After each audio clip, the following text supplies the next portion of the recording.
जय जगन्नाथ। आज आज्ञा आउ गोटे जदुमणि रहस्य उपर आम आलोचना करवा। सेतेबेले राजराजुर समय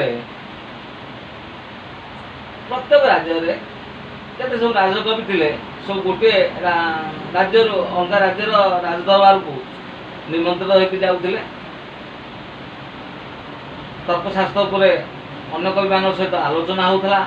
ये सब व्यवस्था आगु थिला। सेही भली नयागढ़ राजदरबार को कवि सूर्य बलदेव रथ किछि दिन रहणी पई आसिले एवं तांकर रहिबार सब व्यवस्था राजदरबार पक्षर करा गला आउ रहिले मध्य। तेणु सेतेबेले नयागढ़ राज दरबार रे जदुमणि राजकवि भावे थिले। दिनकर कथा राजनगर को जदुमणि जाई नथिले। अभिषुद्ध बलदेव रथ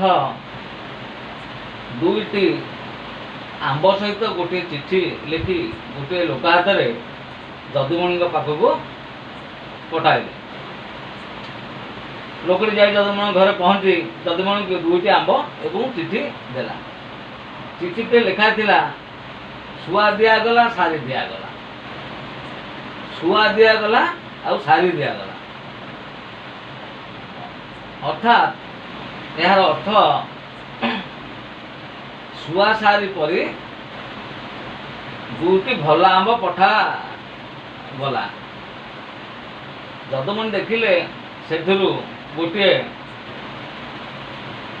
सुआदिया आंब आउ गोटे सारदिया बा पाणिचिया आंब थिला।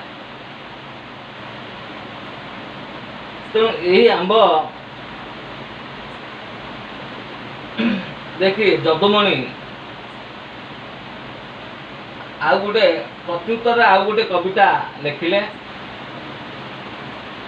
दुईटा आंबर दुईटा कुआ, दुईटा आंबर दुईटा कुआ भितरे जोड़िए कोइली थुआ। दुईटा आंबर दुईटा कुआ भितरे जोड़िए कोइली थुआ। यार अर्थ आपण पठेई आंब दुईटी सुआसारी भली उत्कृष्ट नुहे, गुआ भली निकृष्ट अटे।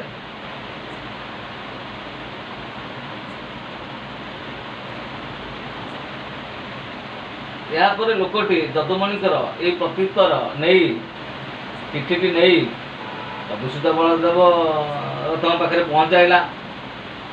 अभिषुद्ध बलदेव रथ चिठी देखी जदुमणिकर जदुमणि जो उत्तर देते जो कविता माध्यम देखी जदुमणिकर पांडित्य को घूरी घूरी प्रशंसा कले और जदुमणि ऊपर बहुत आनंदित हेले।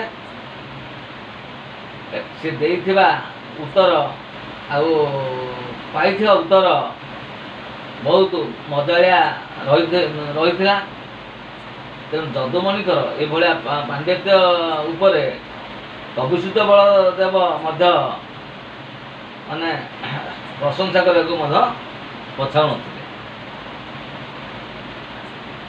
यही जदुमणिकर अनेक रहस्य कथा रही। समय आसिले आउ गोटे कथा पर आम आलोचना करवा।